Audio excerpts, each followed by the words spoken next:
at this moment of national emergency. To stay at home, protect our NHS, and save lives. Thank you. In February 1957, a new influenza emerged that triggered the whole world. That new influenza originated at the country origin of COVID-19, China. It composed of 3 different genes, an avian influenza A virus that also includes the H2 hemagglutinin and the N2 neuraminidase genes. That influenza killed about 2 million humankind. It is the H2N2 virus, or so-called the Asian flu. The H2N2 is believed to be originated from the mutation of influenza from wild ducks combining with the pre-existing human strain. It spread throughout Singapore in February of 1957, conquered Hong Kong by April, coastal cities in the US, and the rest is history. This could have been only an epidemic, not a pandemic, if the government developed a strategic risk management method that would establish context, identify risk, assess risk, and control risk.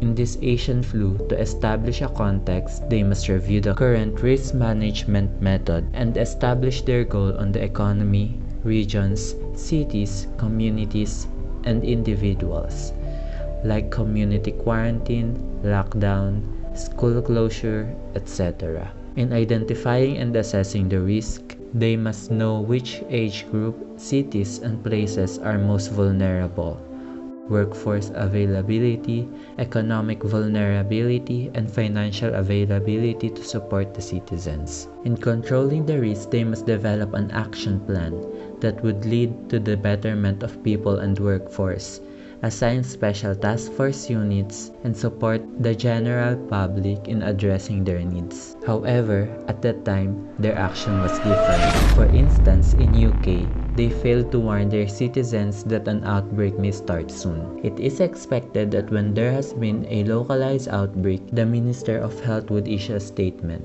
However, it was declined by the ministry due to the reason that it is not yet spreading in UK. Due to that reason, it allows the virus to spread, and in August, Asian flu hits the communities, which later brought the school to close. It was reported that the virus spread mainly through lands and sea. The majority of global transmission happened in Russia as it reached the Scandinavian region and Eastern Europe. If land and sea travel would have been lessened, the transmission of the virus will be minimized.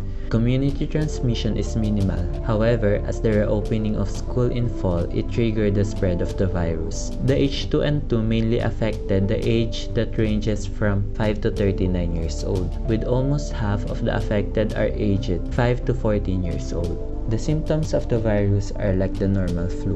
A person will be having a chill and wobbly legs, then a sore throat, runny nose, cough, high fever, and achy limbs, and some experience nosebleeds. A person may have a complication such as pneumonia, seizure, heart failure, and even death.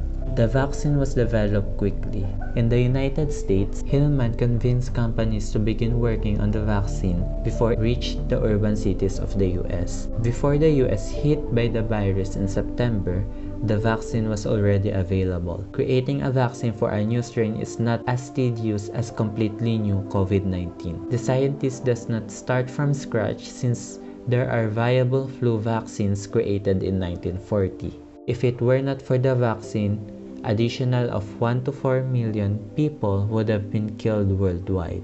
However, the vaccine was limited, and in January and February 1958, there was a second wave of the virus which caused more severe damage. Though there has a large number of people who are infected, it was still considered a mild influenza pandemic. It has a fatality rate of about 0.67%. According to the study of Bivound et al., the mortality rate of the 39 countries is 1.9 per 10,000 people. In the US, the mortality rate is 0.83 per 10,000 people, while in Canada has 1.79 per 10,000 people. There may be disruption in society due to the absenteeism or regularly staying away from school or workplace without good reason.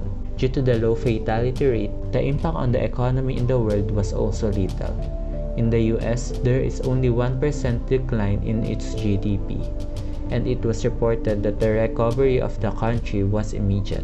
In North America, they responded to this pandemic through repurposing beds for the hospitals that will accommodate patients, reassigning physicians, and cancelling elective procedures. In the UK, they required the citizens a doctor's note for the sickness benefits. Though there has been a limited in vaccine, it was still allocated and distributed globally. The Asian flu pandemic has taught us the importance of preparedness and immediate action. If it weren't for the vaccine, more millions of people would have been killed due to the negligence of the government. Also, it taught us not to be contented on just flattening the curve, as it may cause second wave that could be more lethal than ever.